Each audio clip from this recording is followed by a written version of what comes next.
Alléluia. Gloire à toi, papa. Qui est bon comme toi? Tu as fait de nous des héritiers. Tu as fait de nous des princes. Tu as fait de nous des rois. Pourquoi ne pas t'adorer? Oh, enfant de Dieu, ce matin, j'ai un message pour toi de la part de ton Père. L'alcool n'est pas bon pour toi. Un enfant de Dieu ne boit pas. Un enfant de Dieu ne touche pas l'alcool. Proverbe chapitre 31, à partir du verset 4 jusqu'au 5. Il a dit, ce n'est pas au roi de boire le vin, ni au prince de rechercher les liqueurs fortes. Bien-aimé, tu es un roi. Bien-aimé, tu es un prince. Oui, c'est pourquoi l'alcool ne te réussit pas. C'est pourquoi l'alcool est un danger pour toi. Tu n'es pas n'importe qui. Regarde les dégâts. Regarde les dégâts après l'alcool. Les autres te disent qu'ils boivent pour oublier, pour passer le temps. Ils boivent, oui, pour s'amuser. Mais toi, tu ne dois pas t'amuser avec l'alcool, mais tu dois t'amuser avec le Saint-Esprit. Tu dois t'amuser avec la parole de Dieu. Parce que la parole de Dieu est une dose. Le Saint-Esprit est une dose. Je prie que quelqu'un qui trouvait son plaisir dans l'alcool trouve dorénavant son plaisir dans la méditation. Son plaisir dans la loi profonde de l'Éternel. Son plaisir dans la prière. Son plaisir dans la plénitude de l'Esprit. Oui, tu es appelé pour bâtir de grandes choses. Ne bois pas, tu n'es pas n'importe qui. Les autres peuvent boire, mais toi tu es un roi. Bien-aimé, ne laissez pas le monde vous guider ces règles.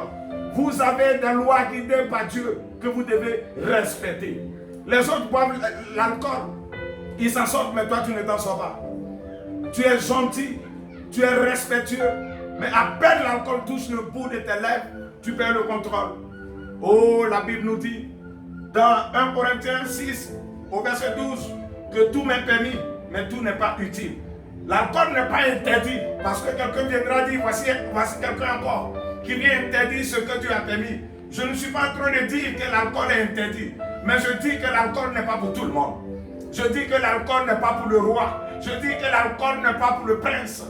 Parce que l'alcool, pourquoi? L'alcool va te faire passer à côté du plan de Dieu pour ta vie. L'alcool te fait perdre le discernement. L'alcool affectionne les œuvres de la chair, les désirs de la chair. Quand tu bois, tu commences à entrer dans les émotions, dans les sentiments, dans les sensations. L'alcool active ta chair.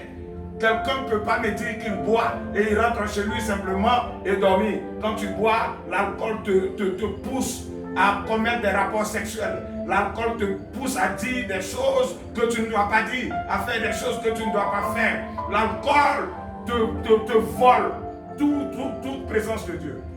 Bien-aimés, vous devez faire attention. Vous devez faire attention. Vous devez faire attention. On a vu Noé. Noé, l'homme le plus intègre. Noé, le seul homme qui a respecté Dieu, qui a fait la volonté de Dieu, quand même toute la terre était contre Dieu. Toute la terre était dans le péché. Le seul homme qui a tenu devant le péché. Le seul homme qui est resté dans la crainte de Dieu, alors que toute la terre était contre Dieu. Regardez, bien-aimés, là où il a réussi, c'est qu'il a vaincu. L'alcool lui a retiré à une fraction de seconde tout ce discernement, toute cette gloire.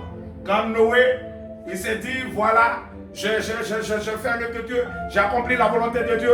Aujourd'hui, je vais m'amuser un peu avec l'alcool. Vous connaissez la suite. Noé est tombé dans l'ivrognerie. Noé s'est mis nuit devant ses enfants. Et vous connaissez la suite de l'histoire.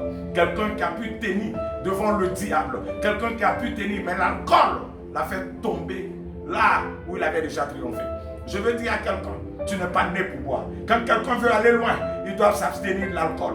Quand quelqu'un même veut aller loin, il doit lui-même se mettre des barrières, des limites. Parce qu'un champion est discipliné. Un champion ne parle pas n'importe comment. Un champion ne mange pas n'importe quoi. Un champion ne s'assoit pas n'importe où. Un champion, c'est quelqu'un qui est discipliné parce que ta vie, ta destinée en dépend. Ne bois plus. Arrête de boire. Oh, pour Dieu, tu peux offrir ton envie de boire à Dieu. Tu peux offrir, oui, l'amour de l'alcool à Dieu. Dieu le mérite. Bien-aimé, même quand tu es sage, et que tu donnes des conseils à quelqu'un, le jour il sent, il ne serait-ce qu'une goutte d'alcool dans ta bouche, il doute sur tes propos. L'alcool fait qu'on perd. On perd tout.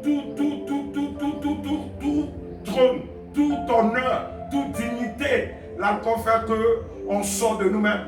L'alcool nous pousse à commettre des erreurs. L'alcool nous pousse à pécher contre Dieu. Je veux dire à quelqu'un, ce message n'est pas pour tout le monde. Ce message n'est que pour les rois. Ce message n'est que pour les princes. Et ils vont se reconnaître. Depuis longtemps, tu sais que l'alcool est un problème pour toi. Mais demande à Dieu, crie à Dieu. Crie à Dieu de venir t'aider. Commence à te battre.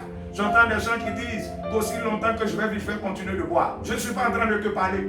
Je parle à quelqu'un qui est dedans, mais qui n'aime pas le fait qu'il boit. Que Dieu te donne la force.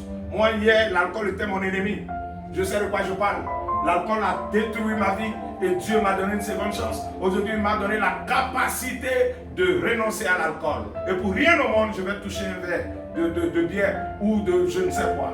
Et je viens te conseiller, si tu veux atteindre ta destinée, si tu veux entrer dans la promesse de Dieu, tu veux entrer dans ton héritage, il faut mettre une croix sur l'alcool.